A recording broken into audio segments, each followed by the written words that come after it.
Welcome to another broadcast of Philosophic Perspectives on the ArtistFirst Radio Network. All past shows are archived. You can pick them up at ArtistFirst.com. Here he is, the smartest guy in the room, Arthur D. Schwartz. Hi everybody. Welcome to the show again.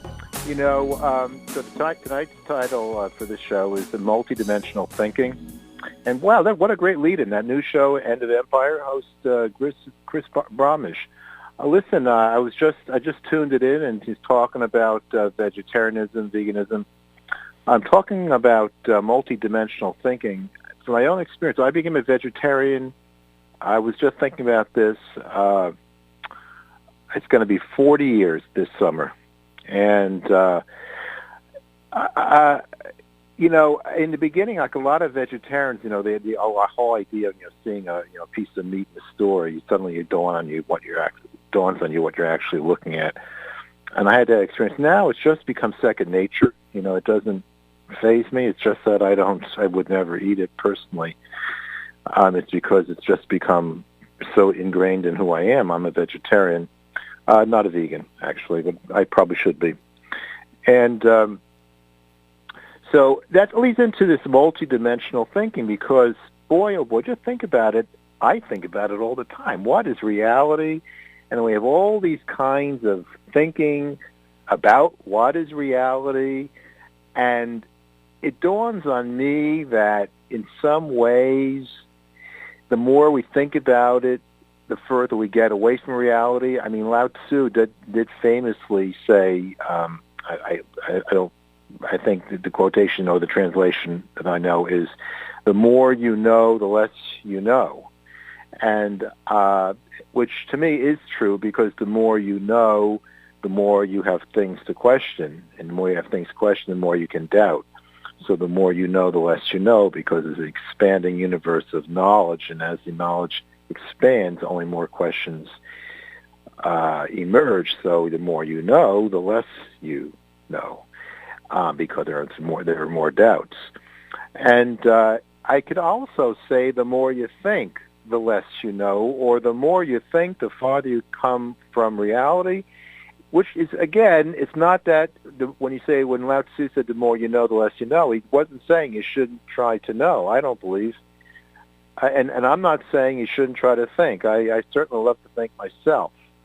But the more you think, the further you get from reality, because the more you think, the more boxes you create, the more opportunities you have to think outside the box, because you're constantly creating these boxes of thought. And this is, I think, a fundamental conundrum of reality. And multidimensional thinking, I mean, it's just there's so many things that are unbelievable. I mean, who would have ever thought that in today's, right now in our presidential election cycle, that who would have thunk it, that Dennis the Menace and Grandpa Munster are actually strong candidates for president of the United States? I mean, who would have ever dreamed it? And we also have everyone's favorite, Marxist sociology professor, also right up there. Okay, I'm kidding. All right? But you know what? It's an amazing election. Who would have thought? And, the thinkers, the pundits, surely got this election all wrong. Even if Hillary was certainly predicted. That's not a surprise, but she was not predicted to have the competition she has in Bernie Sanders. And no one predicted Trump. And so it's just an unbelievable thing. Anyway, I'm not about to talk about politics here, but I am talking about thinking and what constitutes quote-unquote valid thinking. And maybe the notion of validity is the problem, because, like I said, I mean, we just get into boxes. Let's take logic, for example. Now, look, logic is a great thing, right? Logic is a wonderful thing. I would never argue in favor of illogicality.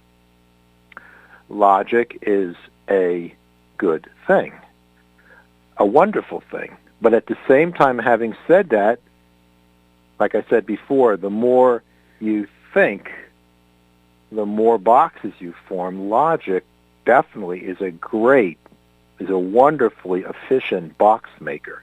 I mean, logic is all about creating boxes of thought based on premises.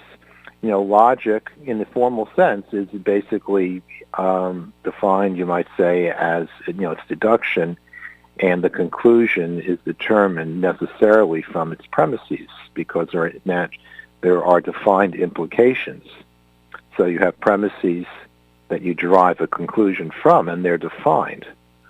And so when we start developing systems, belief systems of thought, not to mention ideology and dogma, but all of our thinking is based on premises, and they can be wrong, and they often are wrong.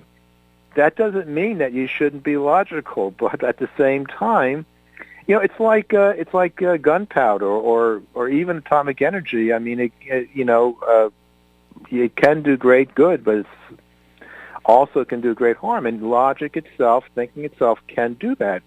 I mean, at first you say, well, logic can do great harm. Automatically, you kind of revolt by that statement, because what am I suggesting you shouldn't think? No, I'm not. But the thing is, look how much damage thinking does in the world. Think of the things that are so idiotic that's been the result of thinking, and people really take it seriously, and they're willing to blow up the whole world because of their dumb, stupid-ass beliefs.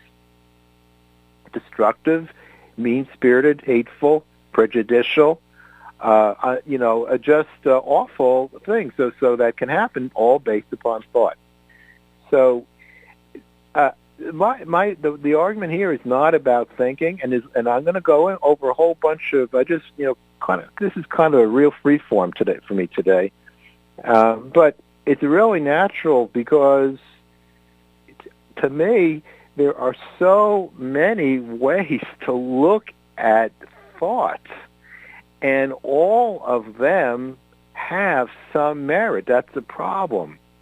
But when they become too, unitary, monolithic, exclusive, and then rejecting of any other point of view, that's when the problem happens. But then we have dogma, we have closed minds, we get into all kinds of problems. But here's the thing. Is it even possible to avoid that? Because everyone just wants to have their thing. Everyone wants to have their way of doing something. The scientists think that the non-scientific approach is just stupid and just wasting your time.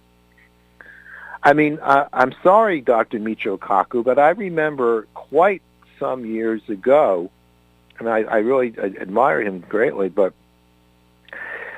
he was talking about, I think it was the book, I'm forgetting this particular book he wrote, but it has to do with, the grades of civilization and what levels we are, and then he thought extraterrestrials who would become visiting us who are very advanced, he would look, we would be very interesting to them. And as I recall correctly, Dr. Kaku sort of said they wouldn't really care much about our art. They would be basically interested, and if I remember correctly, excuse me if I'm wrong, but I don't think I am. Basically, he said the only thing they're really interested in is our scientific understanding and the level of our technology. And so therefore, all the art, it doesn't mean anything to them. See, I categorically disagree with Dr. Kaku in that case. I don't know if he would still say this because, again, this probably was, I'm going to say, minimum 10 years ago, maybe a bit more than that. And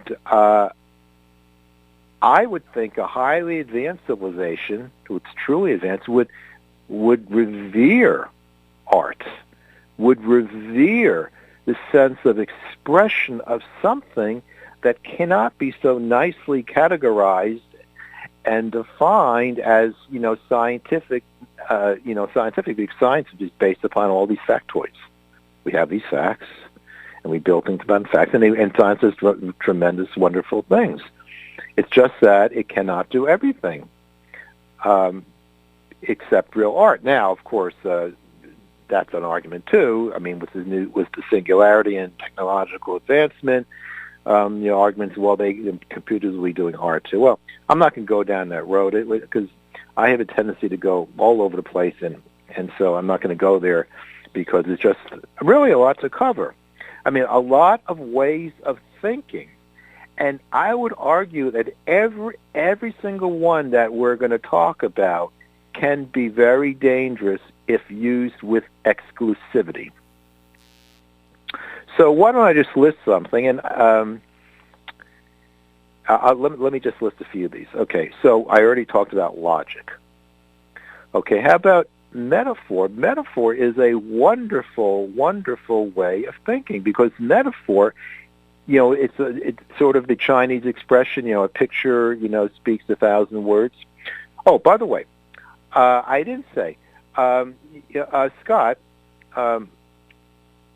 back there, the producer, the engineer there, whenever I had said to him before, and I already, because my brain cells are going quickly, so I forgot to mention it, I want him to Scott, just feel free to jump in whenever you want. If anything I said, I have something you have some comment about, and including what I had or have already discussed. So feel free to jump in whenever. I got you. Well, okay, thanks, Scott. So I'm going to go down here. So logic, metaphor is like that expression, a picture speaks 1,000 words, because with metaphor, you have something, and then that one little something means like you can write a book about that little metaphor. So people who don't appreciate poetry, it's the same. They're not appreciating the power, of a poem. In a few phrases, can express something that can take volumes and volumes and volumes to actually get to the bottom of. And so, I might argue that a world without poetry would be really. I mean, just think about just the word. I mean, just think of it. Just think of it. A world without poetry. I mean, when you think about it, I think of like a desert. To me, it sounds like the end of civilization because the word poetry is itself a metaphor for, the human sensitivity and human creativity and human imagination and human feeling. The word poetry is itself an incredible metaphor. Because, of course, you say, oh, it's poetic. So so we have metaphor. Okay, intuition. I love that. Intuition is the exact opposite of logic. It just comes from the gut. And yet, if all you do is use your intuition, you're going to go down a path that, I'm sorry, will probably be a very, very unhappy one if you always only go by your gut. But if you never use your gut, you're probably going to be a pretty frustrated person, because then what you do is you'll only limit yourself to logical forms of thinking, and you miss out with that inspirational, metaphorical, poetic kind of aha.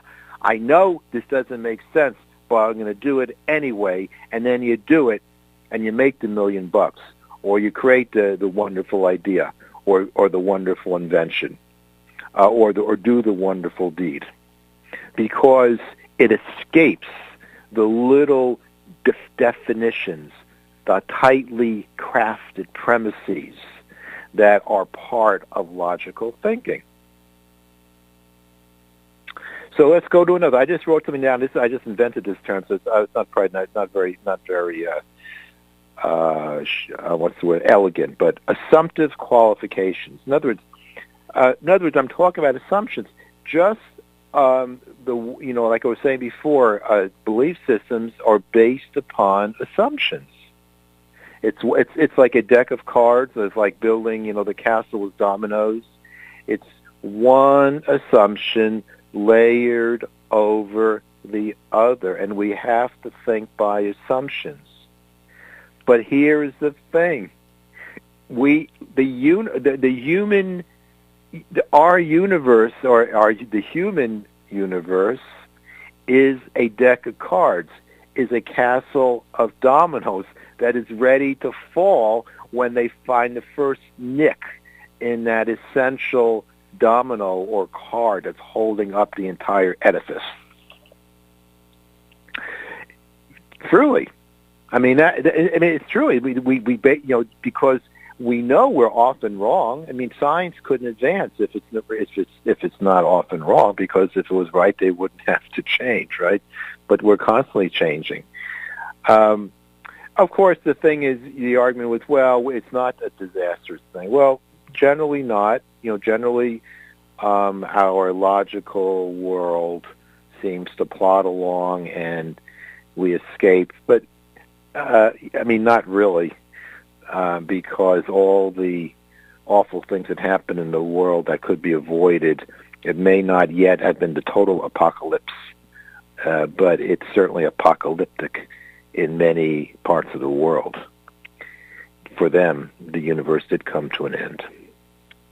Mysticism, one of my, I know I've talked about it before in a topic. This is actually the inspiration for this particular show, because I'm going to do a group meeting in a few weeks on mysticism and the singularity. As a matter of fact, I'll read you the title, because it's actually the inspiration for doing this show here. And the title is Our Post-Singularity Scientific Visions, the New Mysticism.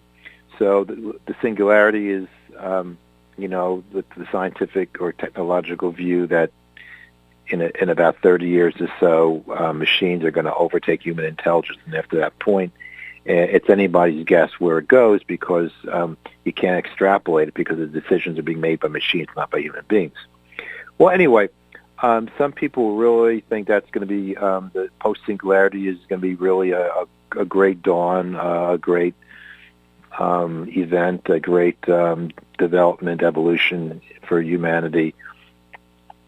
That's in some ways, that could possibly be looked at as a new mysticism, because now we have in the magic of machines, we can do things and understand things that we couldn't possibly do before, and it's unimaginable by definition. That's what it means. And so much like mysticism, which we call the ineffable, the undescribable, you can't describe God except by saying what God is not. So there's a certain similarity with the singularity, where you don't really know what, you can't predict anything, because decision making is being taken out of the hands of human beings. And mysticism, where you're believing in something that you can't describe. So these are just all these paradoxes. I mean, this is in thinking, and I'm not opposed to any of these. I'm not opposed to technology. I'm not opposed to mysticism. I'm not opposed to being emotional. No, emotionalism. Again, all emotion. Oh, come on, that's disaster, right? Anger.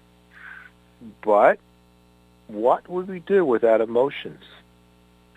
We would we would most likely lose our humanity. Emotions drive us. David Hume said the reason is the slave of the passion. So in other words, emotions were the motivators for us to do anything. We wouldn't do anything. We would have no desire to do anything if we had no emotions. So emotions are really something fundamental in the substance of life itself, I think, the substance of consciousness. Yet, without logic and science and things like that, emotions would probably would probably be a purely emotional species would probably be a very extinct species. It couldn't possibly survive. So, and then faith is another one I put down. I mean, this is like an Alice in the Wonderland, looking through the looking glass. What is reality? You can go down any one of these paths and run into oblivion.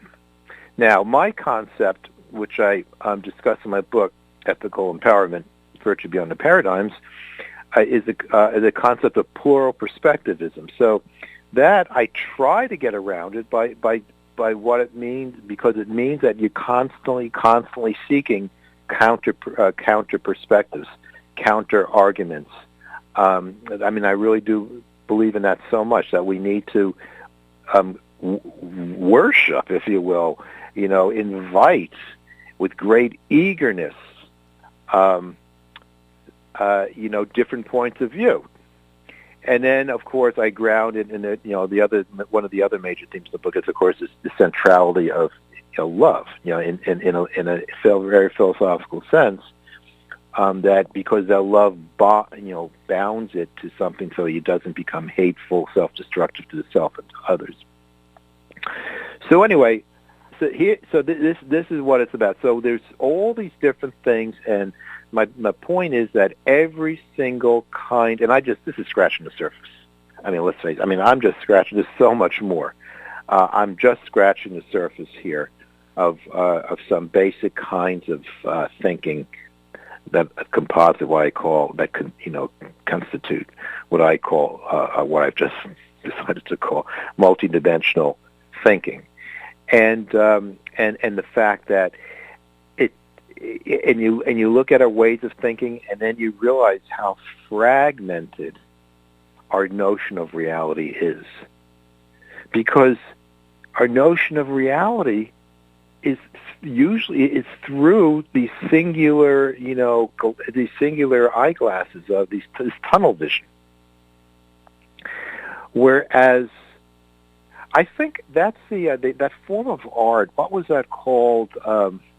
You have any chance Scott? It's that kind of art where you look down and it shows you like all these different things going on at the same time. Cubism. I think it's called Cubism. I don't know. I could be mistaken. Are you familiar with that? Cubism? I'll go with that. I honestly don't know. Okay, I think so. I think it's Cubism, and they're getting to try to get the image of everything going on at the same time.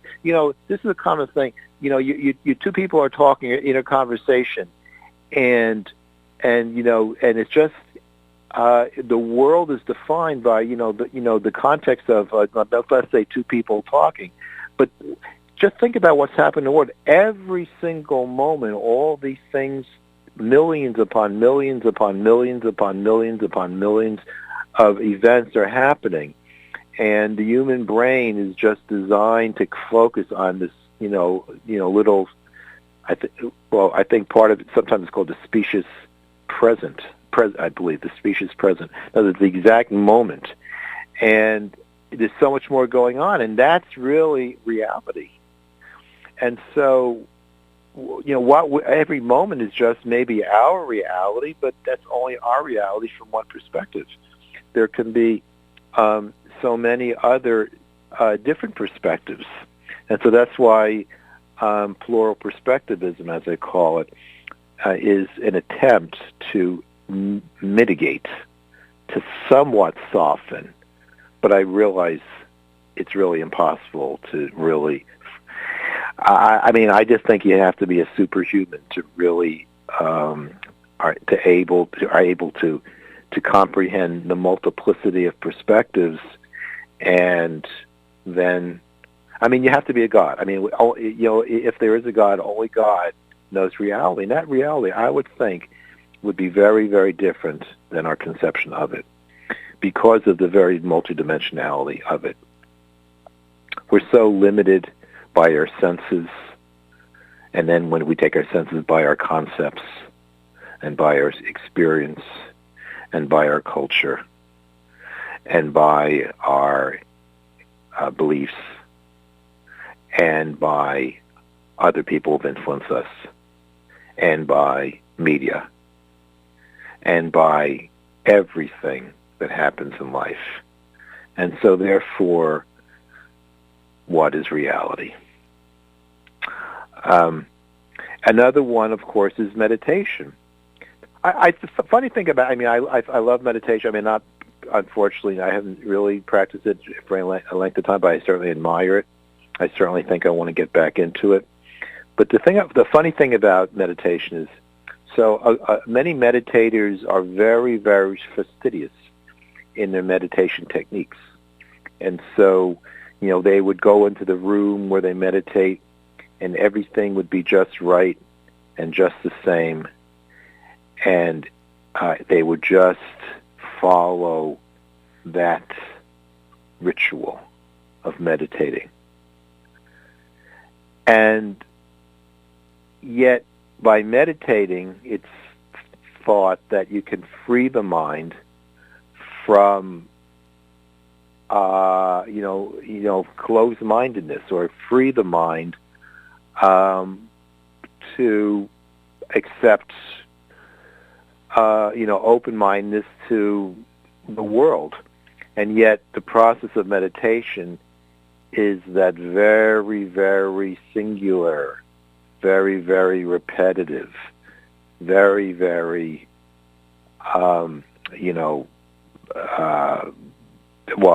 repetitive practice. And so I think it's a little bit paradoxical that from that you would be able to open your mind to the diversity and escape the ego. But then again, probably not. I actually made that point, but somehow I think the point I made was not what the point I just made. There you go, because I had something in there, but right now, as I say that, it doesn't make much sense to me, although at one time it did. But then, of course, I think I was probably making a different point, which I have now forgotten. So, and let me make another comment, because we're going to take the break shortly, but when I talk about going back to logic and all that, even mathematics, I would argue, is just another perspective. Now, of course, mathematics is so elegant, and but yet, I'm not a Platonist. I mean, the debate in mathematics is mathematics actually part of reality itself, or is it actually just essentially a description of reality? I'm on the side of it being a description. I think even mathematics is only a certain very flexible way of describing quantitatively the way things are. Now, I mean, I know that's a very strong. I mean, it's a very deep debate among mathematicians, but I don't really think that the world is made of numbers. However, the world may be quantified into numbers, into digits, so that it comes very, very close to reflecting the way things are, but probably can't really get there. Before I take a break, what I said just reminds me of Zeno's paradox. So Zeno's paradox is that what is several of them, but I think the most familiar one is where a runner or someone walking between point A and B can never get there. So let's say, Scott is 5 feet from me, and I'm going to walk over to talk to Scott. I can never get there because, well, you got 5 feet. You divide that 5 feet, you have 2.5 feet. You divide that you get half of that. Then you get half of that. Then you get half of that. Then you get half of that. Then you get half of that. So in other words, the argument is that distance and anything else can be divided infinitely. So therefore, for me to reach Scott, I would have to travel an infinity of spaces. So I'd never get there. Well, I think as most people agree, this particular paradox is wrong. But to me, it also shows you the limitation of mathematics, mathematics, because numerically it makes perfect sense. It's just that reality does not match the mathematics. the reality of the mathematics, or if you want to call it mathematics, it's simple arithmetic, but that the arithmetic, the mathematics, and the reality are not the same. And so I think personally that is what's happened. However, having said that, division works very well. It suits us very well. It solves a lot of our problems. Can do without it. But when we talk about reality, well, maybe not so much. Anyway, there's really a lot here to go on. Boy, there's all kinds of directions we can take. So we can take a break now, and just stay tuned. We'll be back real shortly.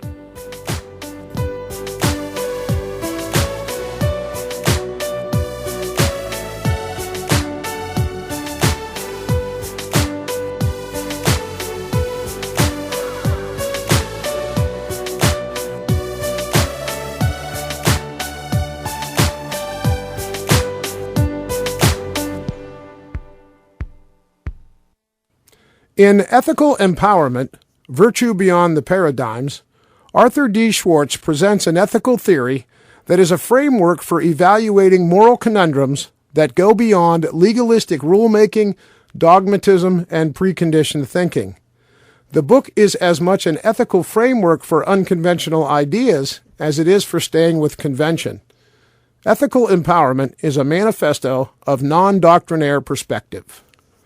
Ultimately, the hypnotic thinking of ideology and dogmatism can only be overcome by returning to the true source and essence of morality, which is nothing less than universal love.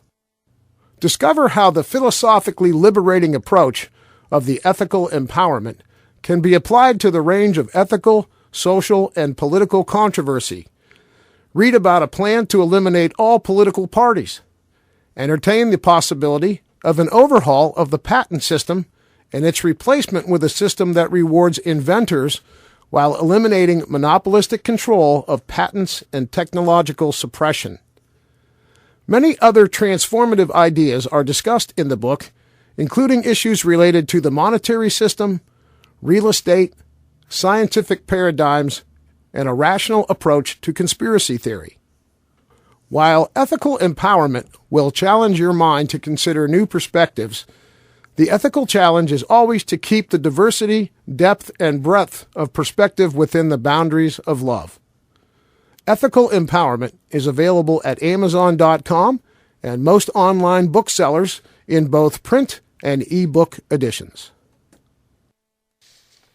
This is Arthur D. Schwartz. You know, beliefs and disbeliefs can be very powerful. Much like philosophy, hypnotism is concerned with belief. Hypnotherapy, a practical application of hypnotism, may largely be described as the practice of removing false beliefs that form mental blocks to success, to happiness, and to well-being. In my hypnotherapy and philosophical counseling practice, I combine my work in philosophy with hypnotism in order to clear mental blockages that can occur on both conscious and subconscious levels. A mental block may be conscious or subconscious and can be expressed, for example, in the form of anxiety, low self-esteem or low motivation, bad habits, tobacco habits, weight gain, low performance, and much more.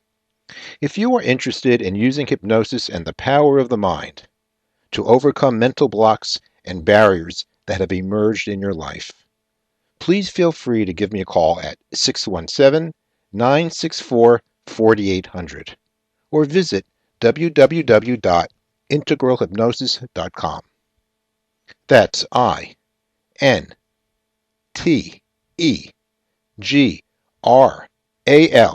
hypnosis.com. Are you a person who enjoys intellectual social interaction and finds digging deeper into the nature of things, from big issues to everyday life, an important part of the pleasure of life? Social Philosophizers is a Boston area social club for those who desire intellectual socializing. It's a club for both singles and non-singles, and for anyone who finds intellectually mingling to be the best form of social mingling. The club offers a variety of interesting venues such as philosophical get-togethers in private venues, book discussions concerning literature and philosophy, topical discussions over brunch or dinner, guest speakers, theater, after-work mixers, even long philosophical ruminations along nature trails or city streets, and more. If you live in the greater Boston area or occasionally spend time in the area, you can choose a cost-effective membership level that's right for you. Basic membership is free. Find the link on Arthur's Philosophical Perspectives show page at ArtistFirst.com or just search socialphilosophizers.com. We hope you'll join Social Philosophizers today. That's socialphilosophizers.com.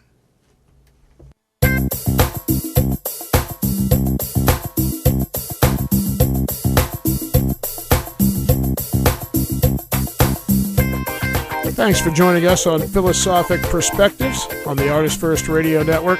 All past shows are archived. You can pick them up at ArtistFirst.com. Back to your host, Arthur D. Schwartz. Welcome back, everybody. Thanks for standing by. Now, so my argument is you should be illogical, right? And not be a poet, and have no intuition, and be unemotional, and don't have any assumptions, and don't think about mysticism at all, and don't meditate.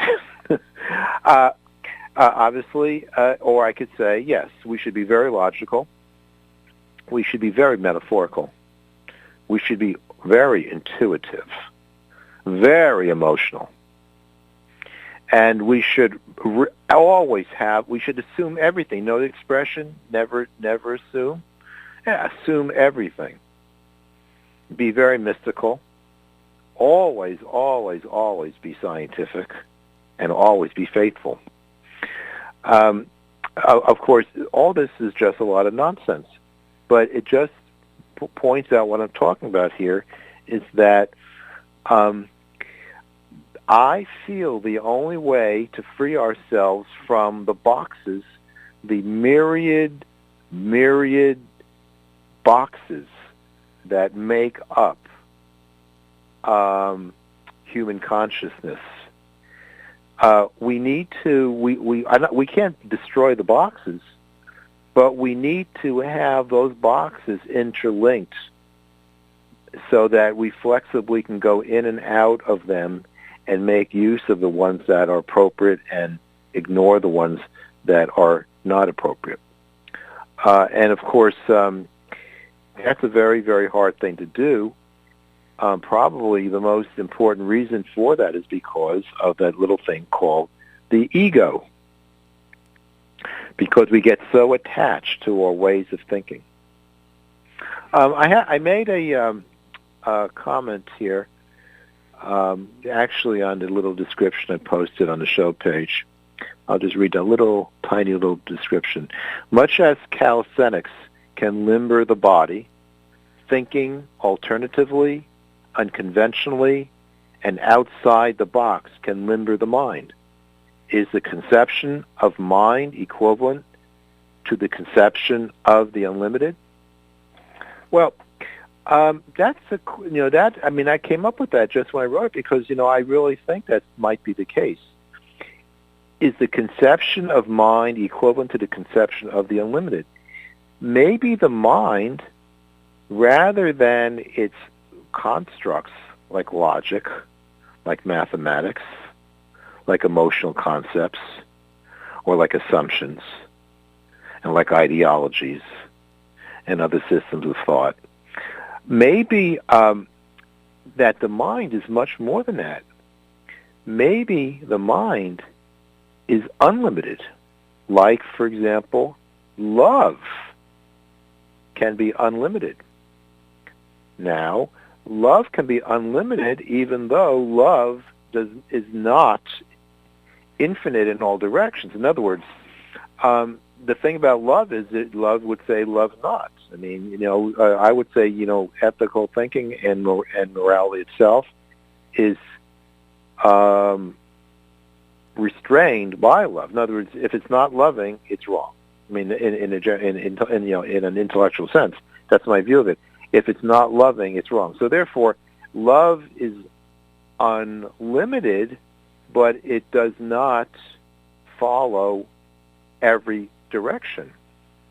And so that's not a paradox. Really, it's unlimited in itself because there's no end to what love might possibly embrace. There's no end to what it might possibly not embrace. And I bring up love because I feel love and mind are closely interlinked. That's my view. That higher consciousness, if it is to be higher consciousness, must inevitably be loving. I know there are arguments against that, but that's just my point of view. Some would say, like with alien creatures, for example, and even Stephen Hawking had said it not too long ago that the aliens may not be friendly. They might just want us for dinner.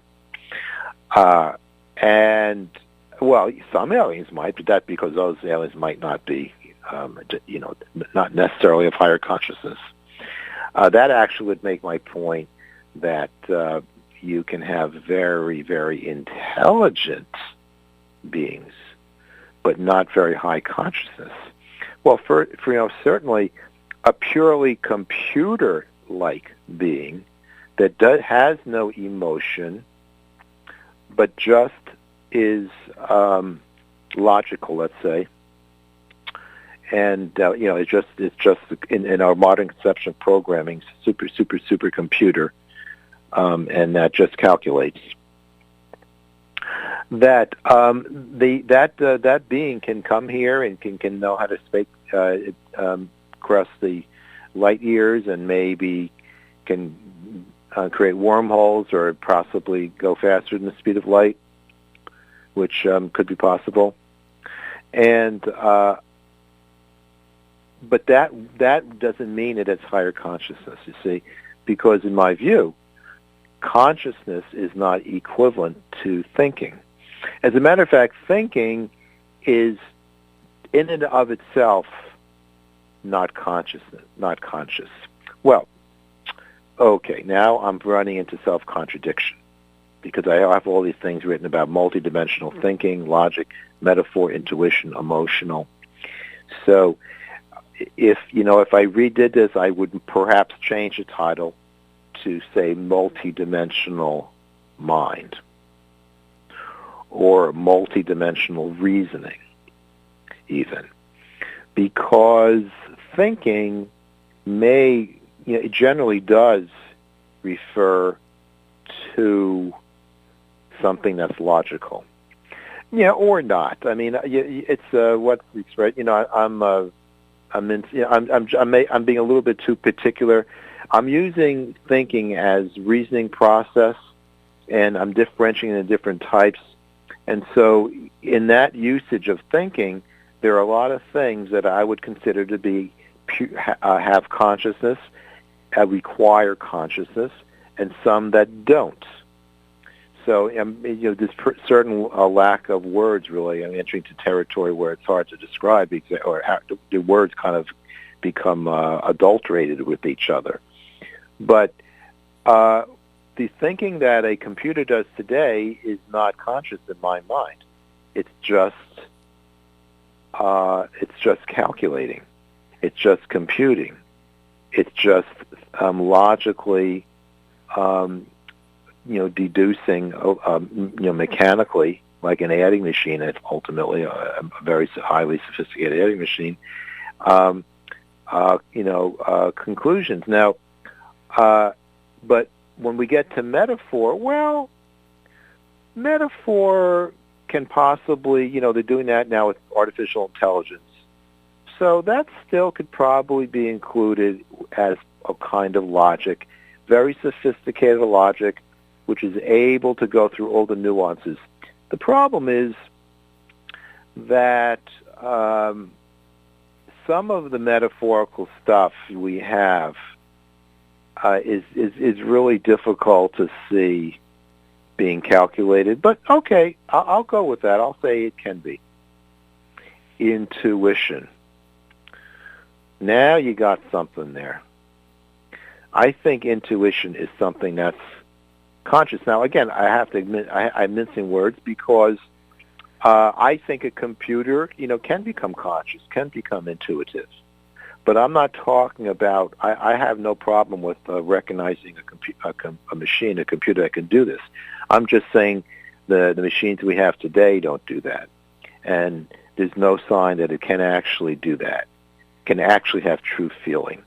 Can actually truly feel pain. I mean, do people, when you talk about conscious, how can you ignore pain? And how can it be even conceived that a computer experiences pain? And when we have intuition is one of those things that you go deep inside yourself. It's partly logic, partly feeling, partly emotion, partly something we know not what, except we just have a feeling. And the word is feeling, really. That really brings down, that really makes the separation, I think, between a computer and a conscious being. I mean, the basic difference is, that a conscious being has a way of knowing this is me and that's you, where a computer doesn't really do that. A computer, everything is just data, whether it's concerning its own processes or anything else in the world. There's no sense of recognition. That comes down to feeling. You feel as though you're something that's different than anybody else because you're that thing. You might have lots of things in common, but you're not that thing, and you feel that. And it's just, you can even say, well, it's the brain. The brain just, creates emotions. The brain just creates feelings. Okay, good. That's what the brain did. Okay. But you haven't answered the question. What is feeling? What does love feel like? What does hatred feel like? What does kindness feel like? What does worry feel like? So I just don't see the computers today doing that. Now, again, I don't really have any problems with the thinking of a computer that could be conscious. I really don't. I think there will be. I'm much science fiction as it really comes to be true. And I think there's nothing that you have to be carbon based or a biological entity to have consciousness. It's just that I do not think at the present time that scientists have a clue what consciousness actually is. Well, so this does have to do with a lot of this multidimensional thinking, because so much of it is exactly what I just said. So much of it is the things that go beyond the computing, that go beyond the calculation. They're these things that comprise the very essence of life and the very essence of the universe itself. And that's the problem with the truth. Once you state something as being true, you're opening yourself up for refutation. Because once you make the statement, theoretically it can be refuted. Because truth cannot be refuted. Truth is what it is. I have no doubt that there is truth. I have no doubt that there is reality, truth being something that is real. I just have problems knowing how I can be absolutely positively sure without any possible theoretical doubts that I can be wrong. And I can't be. Anyone can be wrong. I mean, we can have lots of. That doesn't mean we can't go about our business and just believing and with certainty that things are the way they are. That's fine. I hope we have to live that way. It's just that once in a while, of course, we have the, oh my gosh, that's true? And that everything we thought was true now turns out to be false? You know what I mean? Mrs. Wood? I mean, suddenly you find out that what you thought is not the case at all. And so that's the mystery of the world. And so that's where the problems with our multidimensional thinking comes about, because we're all just, any kind of thinking is essentially, not really, but in a sense, making a statement, making a proposition. Not necessarily in words necessarily. It doesn't have to be a logical statement or even a linguistic statement. But it can be just, an animal doesn't have language. I mean, most animals don't have any language, but they can still, certainly in their behavior, believe something is the case, or something is dangerous to the animal. The animal might be fearful. The animal might want to attack because it thinks what's up there is or feels, I should say, what that the person approaching him, let's say a human being, is the enemy, when actually the human being is just trying to capture the animal so it can heal its wound. So the animal is not making a statement. The animal doesn't have the power of language, but it is in effect expressing a belief. And, of course, in the example I gave you, that belief is wrong. Just like we human beings are very wrong. Just like logic has its role to play, but doesn't cover everything. Just like metaphors are wonderful, but sometimes metaphors are inappropriate. Sometimes intuition is incredibly insightful and eventful, and sometimes it's just the fool who listens to it. Emotions can be the mark of a madman, can be the mark of the irrational person who's not in control of himself. But sometimes emotions can save us, because emotions have motivated us, emotions have inspired us. Emotions have created, because of the motivation, wonderful things, and so many emotions of joy, of happiness that bring us closer to the ineffable. So emotions are good and emotions are bad. Assumptions are necessary for existence. We have to make assumptions. But then they say, well, don't assume anything. Well, that's stupid. If you don't assume anything, then you're not going to be able to do anything, almost. You won't be able to engage in logical thinking. But then again, I would say don't assume everything. That's more logical. And then again, when should I assume or not assume? The mysticism ideas. Well, I'm kind of a mystic in a way, but am I going to live my life with my mystical feelings? No. I think we can feel comfortable in feeling good about logic. I think we can feel comfortable about science. I think we can feel comfortable about a lot of things, about our beliefs. But we do need to be open, as Socrates said, to the unexamined life is not worth living. And so we have to always bring in doubt. And so there I come back to my plural perspectivism again. I would say that's very Socratic, except that it adds a little bit more of an eager pursuit to challenge your thinking. It's very hard to do that.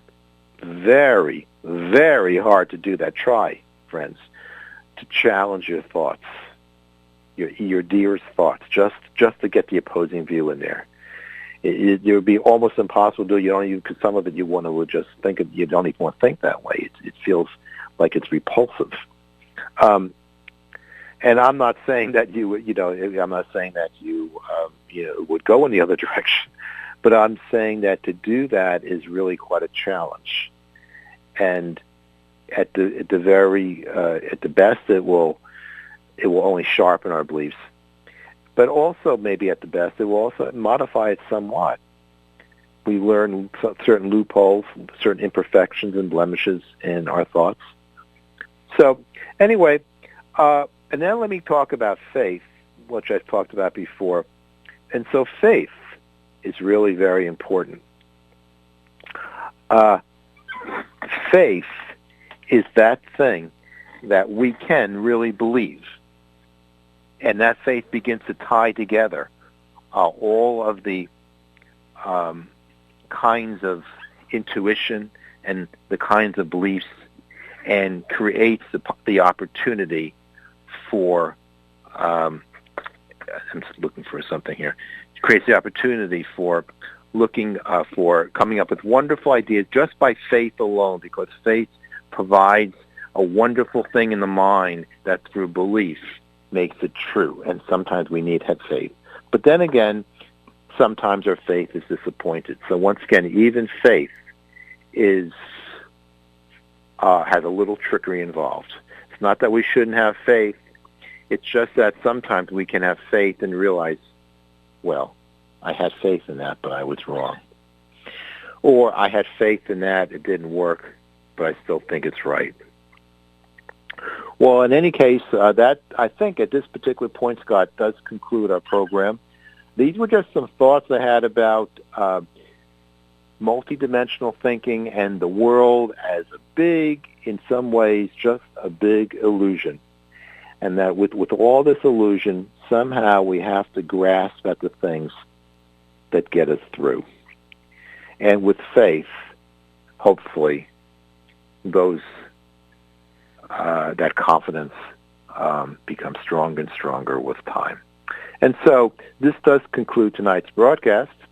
For links to my book, Ethical Empowerment, my philosophical counseling and hypnotherapy practice, and the Social Philosophizers Club, please visit arthurdschwartz.com. Before I finally close, I do want to let folks know that in the Boston area, it's going to be on Thursday, May 5th, we're going to have a creativity mixer being sponsored by my three groups, Social Philosophizers Club, the Philosophic Perspectives radio show meetup site, and the Creativity Expo. So if you have a chance, check out any of those sites and you'll get the information. The Creativity Mixer, Thursday, May 5th. And so this is Arthur D. Schwartz now, reminding you to live well and think deeply. So until next time, good night, everybody.